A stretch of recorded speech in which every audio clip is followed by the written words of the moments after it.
Hello दोस्तों, मेरे एक वीडियो में मेरी एक बहन का मैसेज आया। मैडम, एक आपसे रिक्वेस्ट है, आप मुझे मंथली बजट बनाना बताइए। मंथली बजट मतलब आप महीने में खर्चा कैसे चलाते हैं। तो देखिए, मैं यहाँ पर ये कहना चाहूँगी कि सबका बजट अलग अलग होता है, सबकी इनकम अलग अलग होती है। किसी के घर की इनकम कम है, किसी के घर की इनकम ज़्यादा है, किसी को तो बजट की सोचनी ही नहीं पड़ती है। तो सबके घर की आय के हिसाब से उसका बजट बनता है।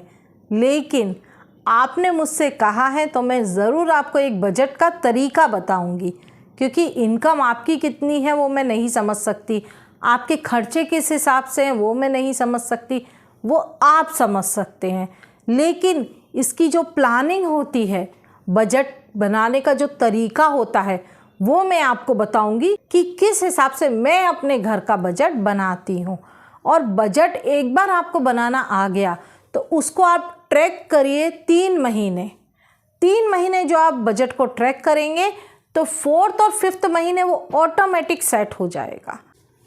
नमस्कार दोस्तों, मेरा नाम शिखा है और आप देख रहे हैं शिखा टिप्स एंड व्लॉग्स चैनल। मैं आपको आपके हिसाब से बजट नहीं बता सकती हूँ, लेकिन हाँ, मैं अपने हिसाब से एक बजट बनाने का तरीका बताऊँगी।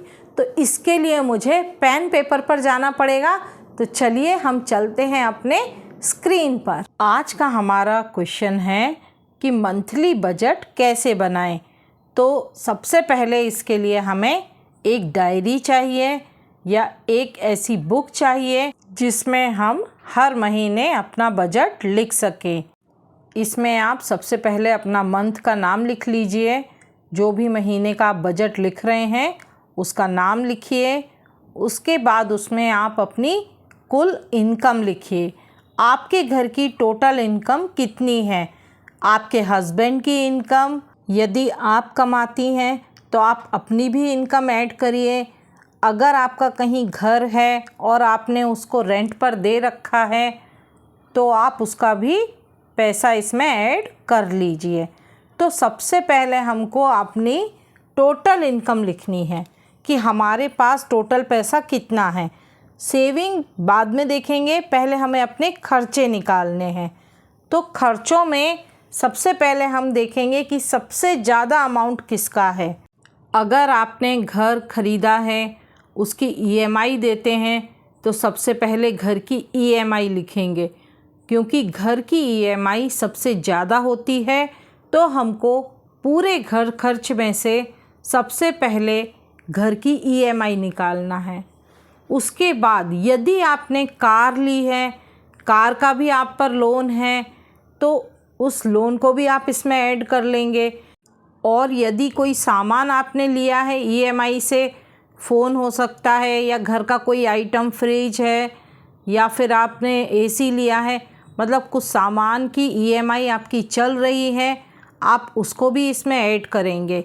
तो सबसे पहले हमने खर्चे में लिखा घर की EMI, उसके बाद आपने अगर कार ली है तो कार की EMI, और उसके बाद यदि आपके किसी सामान की EMI चल रही है तो वो भी लिख लेंगे। तो यहाँ हमारा सबसे बड़े खर्चे का कॉलम हुआ ख़त्म। अब यदि आप किराए से रहते हैं, आप घर का किराया देते हैं, तो उसके बाद आप लिखिए रेंट, घर का किराया। फिर आपका नेक्स्ट आता है बिजली का बिल। बिजली का बिल कम हो या ज़्यादा हो, आपको पे करना ही है। अब यहाँ पर बिजली का बिल होने के बाद नेक्स्ट सबसे इम्पॉर्टेंट चीज़ जो कि हमारे सभी के यहाँ यूज़ होती है और उसको लेना कंपलसरी है, वो है गैस। कुछ लोग तो गैस का सिलेंडर लेते हैं और कुछ लोगों के यहाँ गैस का मीटर लगा होता है। कैसा भी हो सकता है, अगर मीटर है तो आपको मीटर में भी पैसे देने हैं, और यदि सिलेंडर लेते हैं तो उसके लिए भी आपको पैसे देने पड़ेंगे। तो नेक्स्ट है हमारा राशन, जो हम घर में यूज़ करते हैं, आटा, चावल, दाल, मसाले, ये सारा राशन। तो इसके बाद हम लिखेंगे घर का राशन। राशन हम लोग कोशिश करें कि बल्क में लें, बल्क में यदि हम राशन लेंगे तो हमको सामान सस्ता पड़ेगा और हमारे हर महीने में एक रूटीन बना रहेगा। इससे क्या होता है, हमें ज़्यादा टेंशन नहीं रहेगी। हर महीने हम एक आइटम को इतना ले लेंगे कि वो हमारा 3 महीने तक चलता रहे। बल्क में लेने से हमारे पैसे भी कम लगेंगे और हमें आगे भी सामान का टेंशन नहीं रहेगा। और यदि आप कर सकें तो मेन आइटम जैसे गेहूँ है, हमारे घर के मसाले हैं, उसको चाहें तो आप एक साथ साल भर के लिए लेकर के रख सकते हैं। अब आते हैं हम फल और सब्जियों पर।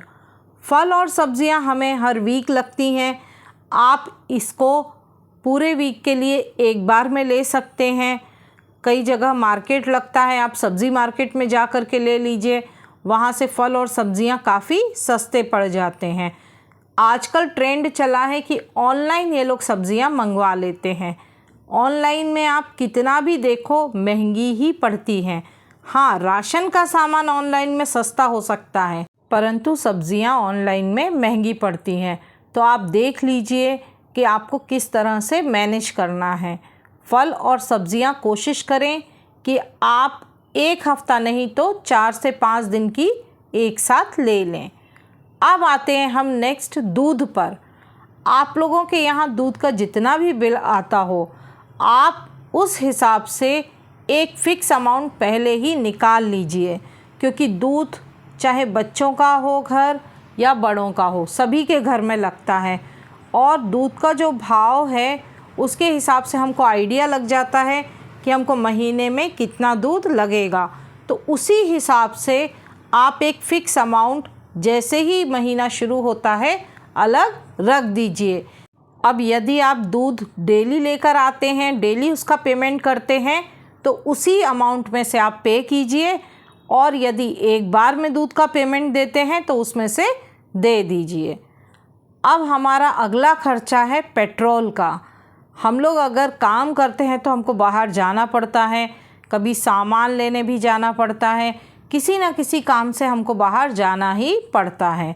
पेट्रोल का जो खर्चा है वो तो कंपलसरी सभी के घर में होता है। आप एक आइडिया ले लीजिए आपको वीक में कितना पेट्रोल का खर्चा होता है, उस हिसाब से आप पूरे महीने का पैसा एक साथ रख दीजिए। हो सके तो उसमें 500 रुपये बढ़ा कर ही रखिए। बच गया तो आपका जो एक्स्ट्रा सेविंग है उसमें हो जाएगा। नहीं तो कभी कभी हम घूमना फिरना एक्स्ट्रा जो कर लेते हैं वहाँ एडजस्ट हो जाएगा। अब देखते हैं हम अगला खर्चा है मोबाइल का बिल। मोबाइल के लिए आपके घर में यदि 3 लोग हैं तो 3 लोगों का मोबाइल चार्ज होगा। अगर 2 हैं, हस्बैंड वाइफ हैं, तो उनके दोनों का मोबाइल रिचार्ज होगा। तो ये मोबाइल रिचार्ज आप कोशिश कीजिए कि 3-3 महीने का एक साथ कराएं। और ऐसा रूटीन बनाइए, अगर घर में 3 लोग हैं तो हर महीने एक व्यक्ति का रिचार्ज हो।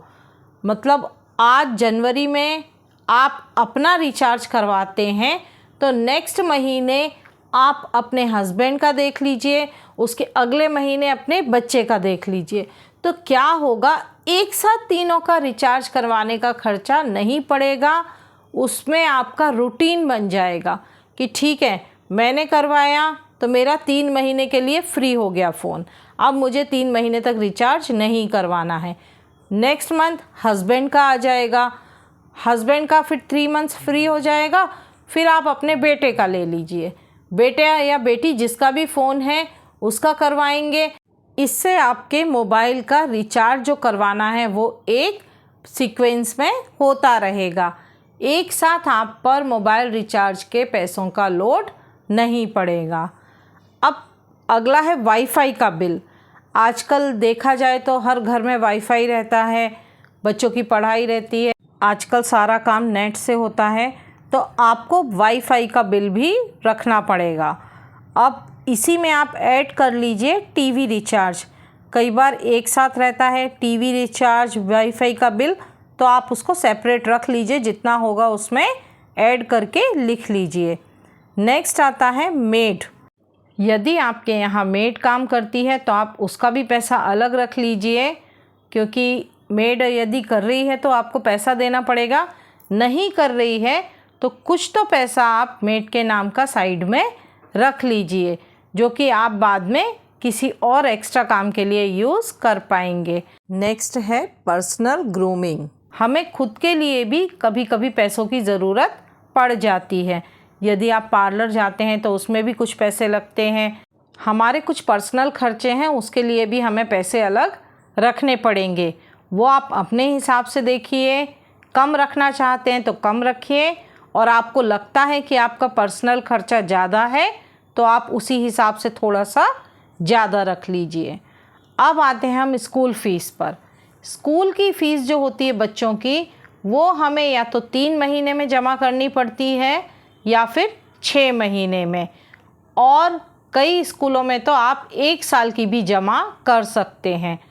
अब आपको 3 महीने में यदि जमा करनी है, आपको मैं इसके लिए एक बहुत अच्छा सॉल्यूशन बताती हूँ। बच्चों की जितनी फ़ीस है, मतलब टोटल फ़ीस को 12 मंथ्स में डिवाइड कर लीजिए। जो भी अमाउंट आता है उसको आप हर महीने एक अलग बैग में साइड में रख दीजिए। जो भी आप एनवलप में इकट्ठा करते हैं तो एनवलप में रखिए, किसी बैग में रखते हैं तो उसमें रखिए। लेकिन बच्चों की फ़ीस के नाम से आपको जितना भी मंथली पड़ता है, 2 बच्चे हैं तो दोनों की जितनी भी मंथली फ़ीस बनती है वो आप दोनों बच्चों के नाम से अलग अलग रख दीजिए।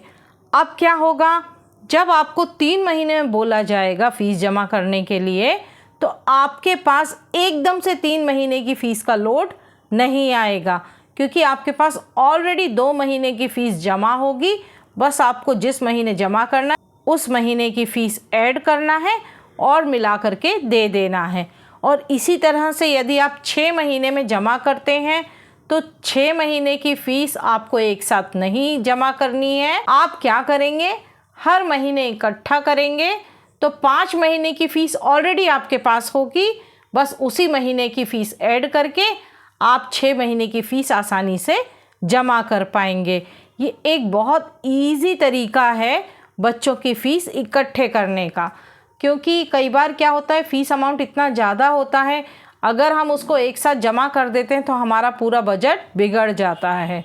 तो बजट ना बिगड़े इसके लिए बच्चों की फ़ीस को 12 महीने में डिवाइड कर लीजिए और हर महीने वो अमाउंट एक अलग बैग में रखते जाइए। और यदि आपके बच्चे कोचिंग या ट्यूशन जाते हैं तो आप उस फ़ीस को भी इसी तरह से इकट्ठा कर सकते हैं। और जिसके बच्चे नहीं हैं, अभी नई नई शादी हुई है, उनके लिए ये खर्चा अभी नहीं लिखना है। ये तो आपका खर्चा एक बच गया। और किसी किसी के बच्चे छोटे होते हैं, उनका अलग खर्चा होता है, जैसे उनके डायपर का खर्चा, उनका बॉडी लोशन अलग आता है, उनका ऑयल अलग आता है, उनका बेबी फूड आता है। तो छोटे बच्चे वालों को अपना वो खर्चा भी ऐड करना पड़ेगा। जिनके घर में छोटा बच्चा है, आपका एक अप्रॉक्सीमेट आइडिया ले लीजिए कि आपका बच्चा जो भी कुछ फूड रहता है उसको प्लस डायपर जो भी है उसका खर्चा है उसको ऐड कर लीजिए और बच्चे के नाम पर उस अमाउंट को भी आप लिख लीजिए। ये हम अभी सिर्फ खर्चे को लिख रहे हैं। इसके बाद हम देखते हैं जो हमारे अन्य खर्चे हैं। अन्य खर्चे जो एक्स्ट्रा होते हैं, जिसको हम पहले से नहीं सोचते हैं और सडनली अचानक कभी आ जाते हैं। इसमें हम सबसे पहले लिखते हैं मेडिकल का खर्चा। ये बच्चों का भी हो सकता है और बड़ों का भी हो सकता है, लेकिन ये कंपलसरी नहीं है कि हर महीने ही होगा। हाँ, किसी की दवाइयाँ हर महीने चलती हैं, किसी के घर में बड़े बूढ़े हैं तो उन लोगों के दवाइयाँ चलती रहती हैं, तो वो अलग बात है। लेकिन मेडिकल का खर्चा क्या होता है, हर महीने कंपलसरी नहीं होता है, लेकिन आपको फिर भी उसके लिए एक अमाउंट रखना है, क्योंकि किसी महीने ज़्यादा खर्च हुआ तो हमारा बैलेंस वहाँ पर बना रहेगा। अब अन्य खर्चे में आता है हमारा बाहर जाना।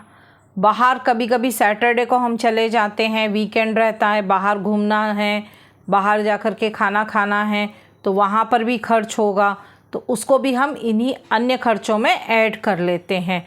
ये आपके मंथ में 2 बार 3 बार जैसा भी आपका रहता है उसके हिसाब से आप लिख लीजिए। फिर आती है हमारी शॉपिंग। ये है हमारी पर्सनल शॉपिंग, ना कि घर का राशन और किराना। अब हर महीने तो हम सामान नहीं खरीदते हैं, लेकिन अगर आप शॉपिंग के नाम पर हर महीने 200, 400 या 500 रुपये सेपरेट रख देंगे तो इससे आपको जब भी सामान लेना है एकदम से नहीं सोचना पड़ेगा। आपके पास शॉपिंग के लिए पहले से ही पैसे रहेंगे। ये तो आपके हो गए खुद के खर्चे। नेक्स्ट जो हमारा ईयरली खर्चा होता है, यदि आपने कोई मंथली इंश्योरेंस लिया है या कोई पॉलिसी ली है तो उसको आपको साल में पैसा भरना पड़ता है। तो इसका भी मैं आपको यही सेम प्लान बताऊंगी। अगर आप ईयरली इंश्योरेंस का पैसा 10,000 भरते हैं या 12,000 भरते हैं तो आप उसको मंथली डिवाइड कर लीजिए। तो आपको हर महीने इंश्योरेंस के लिए 1,000 रुपये सेपरेट रखने हैं और बाद में जब भी आपका पैसे जमा करने का टाइम आएगा तो आपके पास ईज़िली 12,000 रुपये मिल जाएंगे। तो इसी तरह से आप अपना जो सालाना खर्चा है उसको डिवाइड करके हर महीने इकट्ठा कीजिए तो आपको एक साथ बर्डन नहीं पड़ेगा। अब इसके बाद फेस्टिवल्स। हमारे भारत देश में हर महीने नहीं तो दूसरे या तीसरे महीने में कोई ना कोई फेस्टिवल ज़रूर आता है और उस फेस्टिवल में कुछ ना कुछ खर्चा ज़रूर होता है। तो इसको भी आप लिख लीजिए, क्योंकि फेस्टिवल ऐसे हैं कि इसका हम खर्चा अवॉइड नहीं कर सकते। हमको सेलिब्रेशन करना ही पड़ता है और उसमें खर्च करना ही पड़ता है। तोहफे, गिफ्ट्स, कभी बर्थडे है तो गिफ्ट देना है, कभी रिलेशन में बर्थडे है, कभी पड़ोसियों के यहाँ बर्थडे है, या कभी किसी के यहाँ मैरिज है वहाँ गिफ्ट देना है, किसी की एनिवर्सरी है तो गिफ्ट देना है। गिफ्ट का हिसाब किताब करना थोड़ा कठिन हो जाता है, लेकिन हम एक काम कर सकते हैं। डायरी में आपके जो भी रिलेटिव्स हैं जिनको आपको गिफ्ट देने पड़ते हैं उनके सबके बर्थडेज़ लिख लीजिए, उनकी जो भी डेट है, मंथ है, नोट कर लीजिए। इससे एक तो फ़ायदा ये रहेगा कि आप उनके बर्थडे डेट्स नहीं भूलेंगे, वो भी खुश रहेंगे कि किसी को याद रहे ना रहे, इसको ज़रूर मेरा बर्थडे याद रहता है। किसी की एनिवर्सरी है वो नोट कर लीजिए। तो इससे क्या होगा, आपको पता चल जाएगा कि कौन से महीने में कितनी एनिवर्सरी है और कितने बर्थडे हैं। तो आप महीने के हिसाब से देख लीजिए, एक बर्थडे है, 2 बर्थडे है, 2 एनिवर्सरी है, उसके अकॉर्डिंग गिफ्ट के लिए पैसे सेपरेट रख दीजिए और कोशिश करिए कि उसमें 200-400 रुपये एक्स्ट्रा ही रख दें, क्योंकि कभी कभी सडनली भी कोई खर्चा आ जाता है। सडनली पड़ोस में से मैसेज आ गया आज मेरे बच्चे का बर्थडे है, बच्चों को भेज दीजिए, तो यहाँ पर जो एक्स्ट्रा पैसा हमने रखा है वो काम आएगा। तो इन 20 खर्चों को आपको डायरी में नोट करना होगा और उसमें कितना आप अमाउंट रख रहे हैं वो लिखना होगा, और जितना अमाउंट आप रखते हैं आपको उसमें ही खर्चा चलाना होगा। तो इस तरह से यदि आप मैनेज करेंगे तो आप अपने महीने के खर्चों को ट्रैक कर पाएंगे, और कहीं पर यदि ज़्यादा खर्च होता है तो उसमें आप बचत कर पाएंगे। आपको खुद समझ में आने लगेगा कि हाँ, यहाँ मेरा ज़्यादा खर्च हो रहा है, मुझे थोड़ा अपना हाथ खींचना पड़ेगा। और कहीं पर आपको लगता है कि नहीं, इसमें तो मेरा खर्चा नहीं चल पा रहा है, तो आपको अपना बजट थोड़ा सा बढ़ाना भी पड़ सकता है। और यदि आप इस तरह से बजट बना करके अपने खर्चे करेंगे तो आपका हिसाब किताब भी क्लियर रहेगा। इससे आपको सबसे बड़ा फ़ायदा ये रहेगा कि आप अपने आगे के फ्यूचर के लिए कितना पैसा बचा रहे हैं और आपके पास कितनी सेविंग्स होगी, आप समझ पाएंगे। यदि आपको लगता है कि आपको और सेविंग्स करनी है तो आप अपने खर्चों को थोड़ा सा कम भी कर सकते हैं। आशा करती हूँ ये बजट का प्लान आपको ज़रूर समझ में आ गया होगा। अब आप अपनी इनकम के हिसाब से इस बजट को बनाइए और मुझे एक कमेंट करके ज़रूर बताइए कि आपको ये बजट का प्लान कैसा लगा। आपको मेरा ये वीडियो पसंद आया हो तो प्लीज़ वीडियोस को लाइक कीजिए, अपने दोस्तों को शेयर कीजिए और प्लीज़ मेरे चैनल को सब्सक्राइब कीजिए। और हाँ, बेल आइकन का बटन ज़रूर दबाइए जिससे आपको मेरे नए नए वीडियोस के नोटिफिकेशंस मिलते रहेंगे। धन्यवाद।